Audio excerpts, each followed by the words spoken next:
Hi friends, ಎಲ್ಲರಿಗೂ ನಮಸ್ತೆ. Welcome back to my YouTube channel Shilpa Nagashree. Friends, ಇವತ್ತಿನ ವಿಡಿಯೋದಲ್ಲಿ ಹೆಗ್ಗುರ್ಜಿ ಅಥವಾ ಮೊಟ್ಟೆ ಪಲ್ಯ ಮಾಡುವುದು ಹೇಗೆ ಎಂದು ತಿಳಿಸಿಕೊಡ್ತಾ ಇದ್ದೀನಿ. ಫ್ರೆಂಡ್ಸ್, ಹೆಗ್ಗುರ್ಜಿ ಮಾಡೋಕ್ಕೆ ತಗೊಂಡಿರುವಂತಹ ಪದಾರ್ಥಗಳು: ಈರುಳ್ಳಿ ತಗೊಂಡಿದ್ದೀನಿ ಫ್ರೆಂಡ್ಸ್. 2 ಈರುಳ್ಳಿ ದೊಡ್ಡ ಸೈಜು ತಗೊಂಡು ಸಣ್ಣದಾಗಿ ಹಚ್ಚಿಟ್ಕೊಂಡಿದ್ದೀನಿ. ಮತ್ತು 5 ಮೊಟ್ಟೆ ತಗೊಂಡಿದ್ದೀನಿ ಫ್ರೆಂಡ್ಸ್. ಹಾಗೆಯೇ ಸ್ವಲ್ಪ ಕೊತ್ತಂಬರಿ ಸೊಪ್ಪು ಮತ್ತು ಒಂದು ಹಸಿರು ಮೆಣಸಿನ್ಕಾಯಿ, ಅರ್ಧ ಟೀ ಸ್ಪೂನಷ್ಟು ಕಾಳು ಮೆಣಸು ಪೌಡ್ರ್ ತಗೊಂಡಿದ್ದೀನಿ. ಮತ್ತು ರುಚಿಗೆ ತಕ್ಕಷ್ಟು ಉಪ್ಪು. ಫ್ರೆಂಡ್ಸ್, ಇವಾಗ ಮೊಟ್ಟೆ ಪಲ್ಯ ಅಥವಾ ಎಗ್ಗುರ್ಜಿ ಮಾಡೋದು ಹೇಗೆಂದು ಈ ವಿಡಿಯೋದಲ್ಲಿ ತೋರಿಸ್ಕೊಡ್ತಾ ಇದ್ದೀನಿ. ಫ್ರೆಂಡ್ಸ್, ಇವಾಗ ಒಂದು ಬಾಣಲಿ ಇಟ್ಕೊಂಡಿದ್ದೇನೆ ಎಗ್ಗುರ್ಜಿ ಮಾಡೋಕ್ಕೆ. ಹಾಗೆಯೇ 2 ಟೀ ಸ್ಪೂನಷ್ಟು ಅಡುಗೆ ಎಣ್ಣೆ ಹಾಕೋತಾ ಇದ್ದೀನಿ.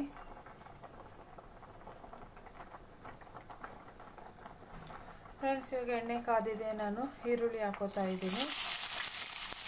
ಫ್ರೆಂಡ್ಸ್, ಎಗ್ಗುರ್ಜಿ ಮಾಡೋದಂತೂ ತುಂಬಾ ಸುಲಭ. ಹಾಗೆ ಸೈಡ್ ಡಿಶ್ ಅಂತೂ ತುಂಬ ಚೆನ್ನಾಗಿರುತ್ತೆ. ಇವಾಗ ಎಣ್ಣೆಯಲ್ಲಿ ಈರುಳ್ಳಿನ ಚೆನ್ನಾಗಿ ಫ್ರೈ ಮಾಡ್ಕೋತಾ ಇದ್ದೀನಿ.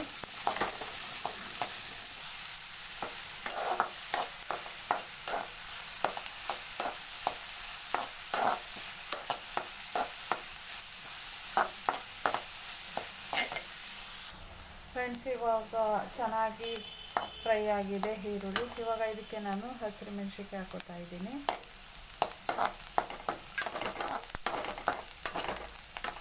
ಚೆನ್ನಾಗಿ ಮಿಕ್ಸ್ ಮಾಡಿಕೊಂಡು ಮತ್ತು ಮೆಣಸು ಪೌಡ್ರು ಕೂಡ ಹಾಕೋತಾ ಇದ್ದೀನಿ ಫ್ರೆಂಡ್ಸ್.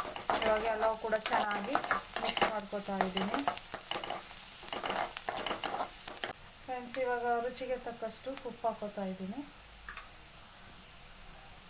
ಮತ್ತೆ ಎಲ್ಲ ಚೆನ್ನಾಗಿ ಮಿಕ್ಸ್ ಮಾಡ್ಕೋತಾ ಇದ್ದೀನಿ.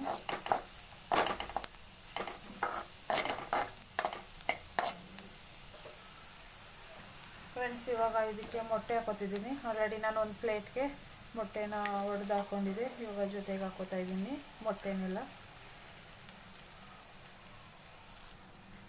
ಫ್ರೆಂಡ್ಸ್, ಇವಾಗ ಎಲ್ಲವನ್ನು ಚೆನ್ನಾಗಿ ಮಿಕ್ಸ್ ಮಾಡ್ಕೋತಾ ಇದ್ದೀನಿ ಈರುಳ್ಳಿ ಫ್ರೈ ಮಾಡಿರೋದ್ರ ಜೊತೆಗೆ.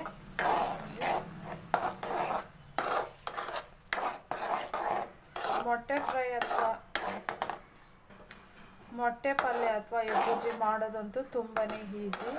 ಜಾಸ್ತಿ ಕೂಡ ಟೈಮ್ ತಗೊಳ್ಳಲ್ಲ ಫ್ರೆಂಡ್ಸ್, ಬೇಗ ಕೂಡ ಆಗುತ್ತೆ. ಸೈಡ್ ಡಿಸ್ಕಂತೂ ತುಂಬ ಚೆನ್ನಾಗಿರುತ್ತೆ. ಇವಾಗೆಲ್ಲ ಚೆನ್ನಾಗಿ ಬೇಯಿಸ್ಕೋಬೇಕು.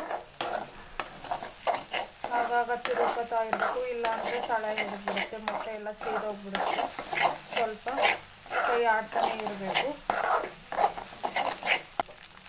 ಫ್ರೆಂಡ್ಸ್, ಮೊಟ್ಟೆ ಪಲ್ಯ ಅಥವಾ ಎಗ್ಗುರ್ಜಿ ನೋಡಿ ರೆಡಿ ಆಗೋಯ್ತು. ತುಂಬಾ ಮಾಡೋದು ಕೂಡ ತುಂಬ ಸುಲಭ. ಫ್ರೆಂಡ್ಸ್, ಇವಾಗ ಕೊತ್ತಂಬರಿ ಸೊಪ್ಪು ಹಾಕೋತಾ ಇದ್ದೀನಿ ಕೊನೆಯಲ್ಲಿ.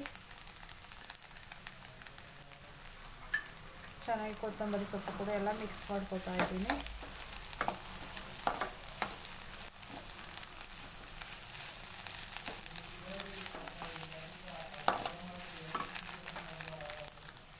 ಫ್ರೆಂಡ್ಸ್, ಮೊಟ್ಟೆ ಪಲ್ಯ ಅಥವಾ ಎಗ್ಗುರ್ಜಿ ರೆಡಿಯಾಗಿದೆ ಫ್ರೆಂಡ್ಸ್. ಈ ವಿಡಿಯೋ ನಿಮಗೆ ಇಷ್ಟ ಆಗಿದ್ದರೆ ಒಂದು ಲೈಕ್ ಮಾಡಿ, ಶೇರ್ ಮಾಡಿ, ಸಬ್ಸ್ಕ್ರೈಬ್ ಮಾಡಿ friends. Thank you so much.